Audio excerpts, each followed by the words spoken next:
Capítulo 5. A lei do pêndulo. Resulta interessante ter um relógio de parede em casa, não só para saber as horas, senão também para reflexionar um pouco. Sem o pêndulo, o relógio não funciona. O movimento do pêndulo é profundamente significativo. Nos tempos antigos, o dogma da evolução não existia. Então os sábios entendiam que os processos históricos se desenvolvem sempre de acordo com a lei do pêndulo. Tudo flui e reflui, sobe e baixa, cresce e decresce, vai e vem de acordo com esta lei maravilhosa. Nada tem de estranho que tudo oscile, que tudo esteja submetido ao vai e vem do tempo, que tudo evolucione e involucione. Em um extremo do pêndulo está a alegria, do outro a dor. Todas as nossas emoções, pensamentos, anelos, desejos oscilam de acordo com a lei do pêndulo. Esperança e desespero, pessimismo e otimismo, paixão e dor, triunfo e fracasso, ganância e perda, correspondem certamente aos dois extremos do movimento pendular. Surgiu o Egito, com todo o seu poderio e senhorio às margens do rio sagrado. Mas quando o pêndulo se foi para o outro lado, quando se levantou pelo extremo oposto, caiu o país dos faraós e se levantou Jerusalém, a cidade querida dos profetas. Caiu Israel quando o pêndulo mudou de posição e surgiu no outro extremo o Império Romano. O movimento pendular levanta e afunda impérios, faz surgir poderosas civilizações e logo as destrói, etc.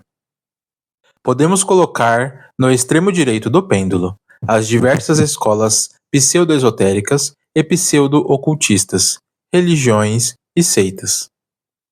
Podemos colocar no extremo esquerdo do movimento pendular todas as escolas do tipo materialista, marxista, ateísta, ceticista, etc. Antíteses do movimento pendular, que mudam, sujeitas à permutação incessante.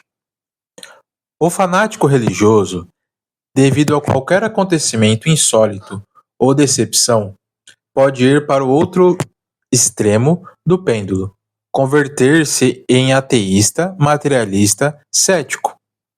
O fanático materialista, ateísta, devido a qualquer fato inusitado, talvez um acontecimento metafísico transcendental, um momento de terror indizível, pode levar-lhe ao extremo oposto do movimento pendular e converter-lhe em um reacionário religioso insuportável. Exemplos: um sacerdote vencido em uma polêmica por um esoterista desesperado tornou-se incrédulo e materialista. Conhecemos o caso de uma dama ateísta e incrédula que, devido a um fato metafísico conclusivo e definitivo, converteu-se em uma expoente magnífica do esoterismo prático. Em nome da verdade, devemos declarar que o ateísta materialista verdadeiro e absoluto é uma farsa. Não existe. Ante a proximidade de uma morte inevitável, ante um instante de indizível terror, os inimigos do eterno, os materialistas e incrédulos, passam incessantemente para o outro extremo do pêndulo e resultam orando, chorando e clamando com infinita fé e enorme devoção. O mesmo Karl Marx, autor do materialismo dialético, foi um fanático religioso judeu, e depois de sua morte, renderam-lhe pompas fúnebres de grande rabino. Karl Marx elaborou sua dialética materialista com um só propósito, abre aspas, criar uma arma para destruir todas as religiões do mundo por meio do ceticismo, fecha aspas. É o caso típico dos ciúmes religiosos levados ao extremo. De modo algum, Marx poderia aceitar a existência de outras religiões e preferiu destruí-las mediante sua dialética. Karl Marx cumpriu um dos protocolos de Sião, que diz textualmente: não importa que enchemos o mundo de materialismo e de repugnante ateísmo.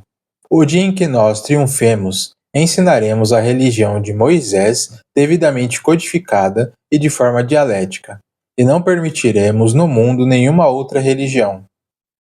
Muito interessante. Resulta que na União Soviética as religiões estejam perseguidas e ao povo se ensine dialética materialista, enquanto nas sinagogas estuda-se o Talmud, a Bíblia e a religião, e trabalhem livremente sem problema algum. Os amos do governo russo são fanáticos religiosos da lei de Moisés, mas eles envenenam o povo com a farsa desse materialismo dialético. Jamais nós pronunciaremos contra o povo de Israel. Só estamos declarando contra certa elite de jogo duplo que, perseguindo fins inconfessáveis, envenena o povo com dialética materialista, enquanto em segredo pratica a religião de Moisés.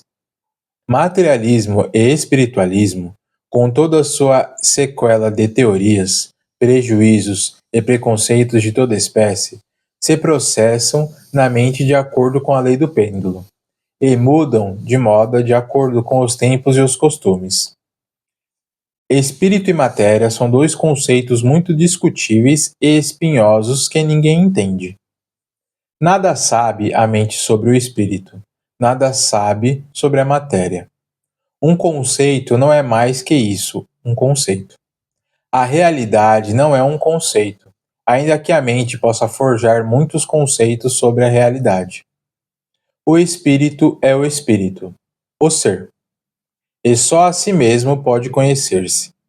Está escrito: o ser é o ser, e a razão de ser é o mesmo ser. Os fanáticos do Deus matéria, os cientistas do materialismo dialético, são empíricos e absurdos em 100%. Falam sobre matéria com uma autossuficiência deslumbrante e estúpida, quando em realidade nada sabem sobre a mesma. O que é a matéria? Qual destes tontos científicos o sabe? A tão cacarejada matéria é também um conceito demasiado discutível e bastante espinhoso. Qual é a matéria? O algodão, o ferro, a carne, o amido, uma pedra, o cobre, uma nuvem ou o quê? Dizer que tudo é matéria seria tão empírico e absurdo como assegurar que todo o organismo humano é um fígado, um coração ou um rim. Obviamente, uma coisa é uma coisa e outra coisa é outra coisa. Cada órgão é diferente e cada substância é distinta. Então, qual de todas essas substâncias é a tão cacarejada matéria? Com os conceitos do pêndulo, joga muita gente, mas em realidade os conceitos não são a realidade. A mente somente conhece formas ilusórias da natureza, mas nada sabe sobre a verdade contida em tais formas.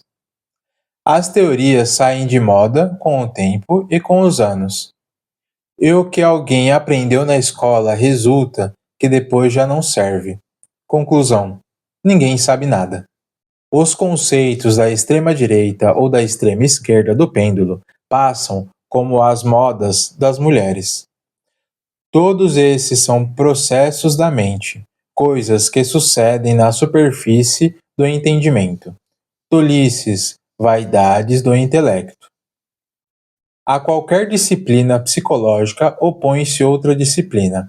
A qualquer processo psicológico logicamente estruturado opõe-se outro semelhante. E depois de tudo, o quê? O real, a verdade, é o que nos interessa, mas isto não é questão do pêndulo.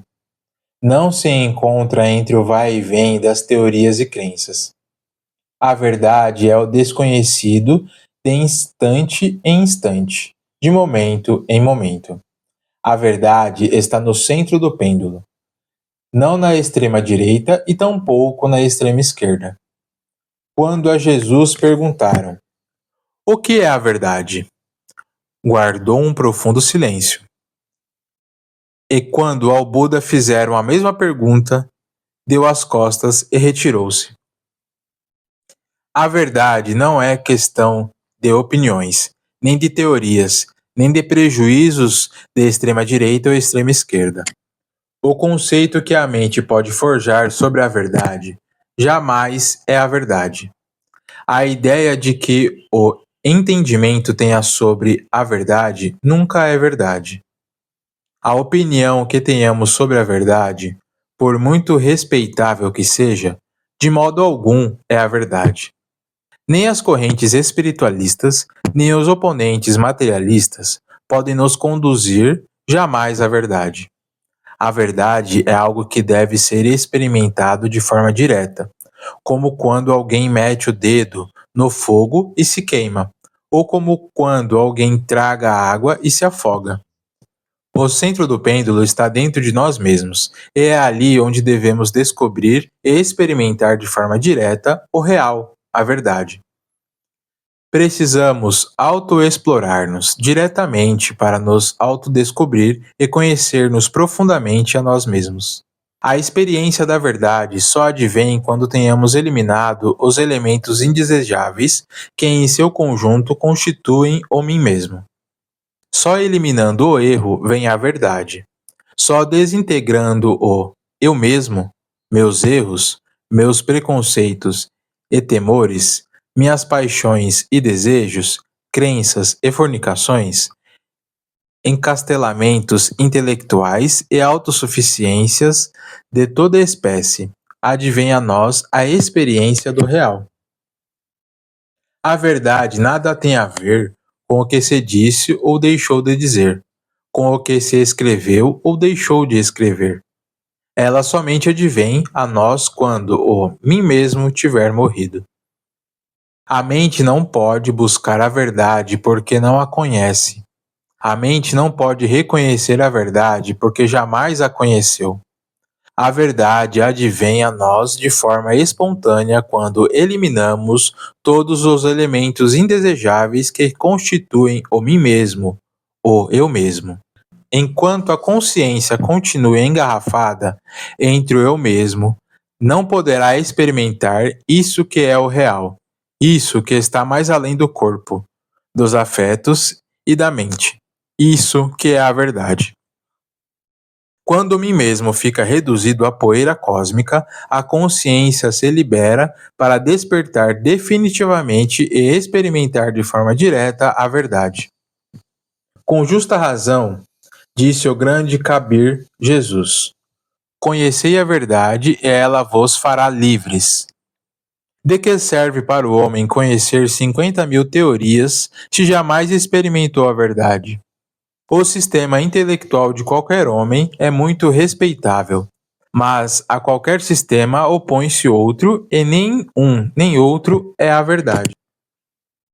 Mais vale autoexplorar-nos para nos autoconhecer e experimentar um dia, de forma direta, o real, a verdade.